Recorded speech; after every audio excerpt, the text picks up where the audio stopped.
Welcome to another episode of AdventureSphere. Today I'll be covering Nicholas R. Blasetzky, a man missing out of Toledo, Ohio.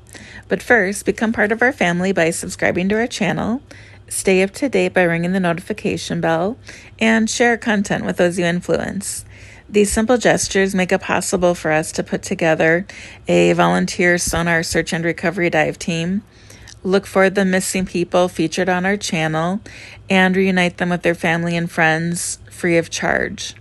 Next, be sure to download Google Earth. It's a free app for your phone and computer and lets you search right alongside us. The places I mention are shared with my blessing, so Nicholas can be reunited with his family, regardless who higher powers work through.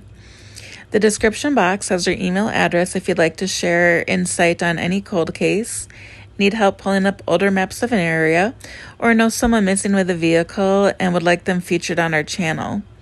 The video of Google Earth has a measurement from a starting point, theory, or known location and goes out to possible search areas. We focus on bodies of water within 5 miles from home, their last cell phone ping, last known location, and sentimental sites where water is deep enough to hide a vehicle. If an area has been heavily searched, we may expand the search area, but please keep in mind that accidents tend to happen closer to home. Nicholas R. Blasetzky, then 78, is missing from Toledo, Ohio. His last date of contact was June 8th of 2000. He was seen at his home in the vicinity of the 4100 block of Eastway Street in Toledo, Ohio. He was leaving in his white 1983 Buick Century with Ohio license plates NRB-8. The vehicle has not been located. The Toledo Police Department can be reached at 419-245-3142. His date of birth is September 23rd, 1921. He suffers from Alzheimer's and may be disoriented as a result. He was able to care for himself, but he had been acting confused prior to his disappearance. He is a Ukrainian national and goes by Nick. When he left home, he was heading north on Eastway Street toward Eleanor Avenue. The car had a half a tank of gas in it when it disappeared. One of his neighbors who looked after him says he got in his car, turned it on, then got out again several times before he finally left his home. She could not find his medication at his home after he vanished. She reported his missing status to the police. Nick left his garage door open when he drove away from his home. His credit card and bank accounts have not been used since his disappearance. Nick was a devoted member of the Harvest Tabernacle Church of God in East Toledo at the time of his disappearance. The church's fellowship hall is named for him. On the day he went missing, he showed up for Sunday services. One site says he was a half hour late, and the other one says he was an hour late and people were leaving the church.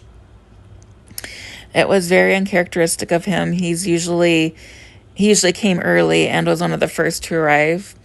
His leaving the house at 7 p.m. is also unusual, as he stopped driving at night years before his disappearance. The Toledo Blade newspaper said that he attended church for over half a century and that he was an hour late to miss the service.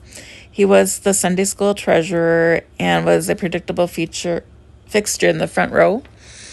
He served on the church's building committee, tithed predictably each month, and played the accordion on special Sundays.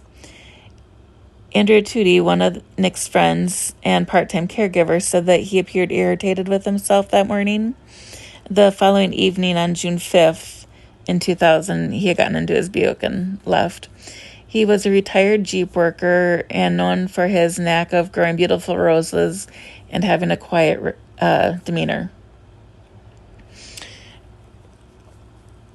I would like to search the Ottawa River, the Maumee River, Swan Creek. There is water at the historic Woodlawn Cemetery.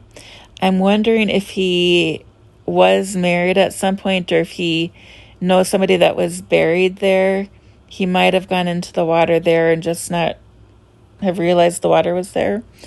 There's water near Suburban Aviation.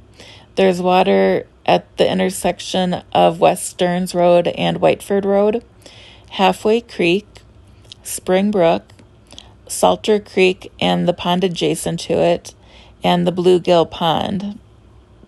His middle name might be Ruth, or he has a relative named Ruth. He's also lived in Modesto, California, and Rossford, Ohio, but he's been going to this church for 50 plus years. There's also a woman, Patricia J. Posey, at his home address of 4114 and 4115 Eastway Street. I don't know if she lived there at the same time as him, but neither of them live at this address now. The Harvest Tabernacle Church of God address is 430 East Florence Avenue in Toledo, Ohio. If you like this episode and haven't done so already, please subscribe to our channel, give our videos a thumbs up, and share the movement with those you influence. What do you think happened to Nick? Where do you believe we should search? I'll be looking for your thoughts in the comment section below. Sharing ideas helps the family and our community efforts. You may have a different way of thinking that could bring them home. We really appreciate the time you've invested into watching our purpose come to life. It means the world to us, the families and the communities we serve. 100% of donations received stay within the organization to purchase sonar equipment that will help families for years to come. Your contributions from subscribing, watching our content, liking, and sharing to the financial support make it possible to offer our services free of charge when they need all of us in the community the most. To show our gratitude, I'll release a giveaway and donation video shortly. The first giveaway will occur when we reach 300 subscribers, and you must be subscribed to win. Immediate donation links are in the description. Kickstarter and GoFundMe campaigns are coming soon. The video will play just for maybe another minute, so you can see the entire search area. Thanks for watching, stay safe, and remember that we love you.